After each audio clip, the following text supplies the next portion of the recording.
આ કેસમાં નજરે જોનાર સાક્ષી ન હતા, પણ એવું કહેવાય છે કે જ્યારે ગુનેગાર ગુનો કરે છે ત્યારે એક પુરાવો છોડી દે છે. ઇન્વેસ્ટિગેશનને ખરેખર દાદ આપવી જોઈએ કે એને એ દિશામાં તપાસ કરી. તારીખ 17/4/21ના રોજ દાણી લીમડા વિસ્તારમાં એક ઘટના બની હતી. ચંડોળા તળાવ પાસે રહેતી એક નેપાળી યુવતી, લોકડાઉનનો સમય હતો અને એ વખતે એના ઘરમાં કંઈક ગેસનો બાટલો કે બધી વસ્તુઓ માટેથી એ બહાર નીકળેલી હતી.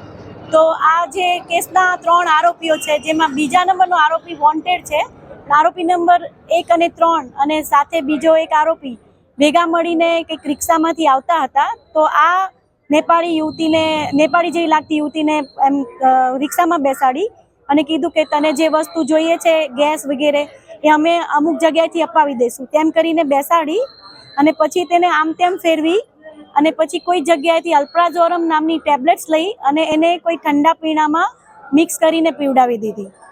ત્યારબાદ પણ એને થોડીક જગ્યાએ ફેરવી અને ફરીથી પાછી એને 5 ગોળી આવી રીતે કોલ્ડ ડ્રિંક્સમાં આપી દીધી, એવું બહાનું બતાવીને કે તને જે આ ગેસને એની જરૂરિયાત છે અમે તને અપાવી દઈશું.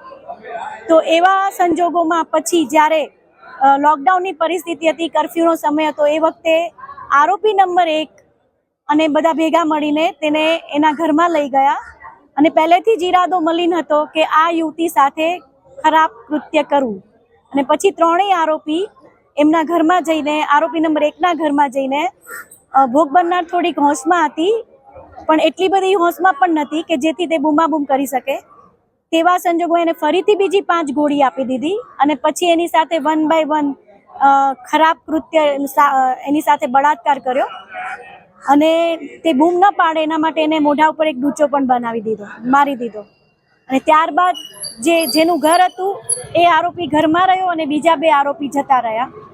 અને જે આરોપીનું ઘર હતું એને ફરીથી પણ એની ઉપર રેપ કર્યો અને ત્યારબાદ એ 3 વાગ્યાના અરસામાં ત્યાંથી જતો રહ્યો અને સવારે 8 વાગીને પાછો એના ઘરે આવ્યો. તો તે જે બળાત્કાર કરનાર યુવતી હતી એના મોઢામાંથી ફીણ નીકળી ગયેલું હતું અને એનું શરીર એકદમ ઠંડુ પડી ગયેલું હતું. આ એક કેસ હતો, જે કેસમાં આજુબાજુવાળાઓ દ્વારાથી ખબર પડી કે આવી રીતે કોઈ યુવતીની લાશ અહીંયા પડી છે. એ દિશામાં દાણી લીમડા પોલીસ સ્ટેશને તપાસ કરી અને ત્યારબાદ આ 3 આરોપીને પકડવામાં આવ્યા.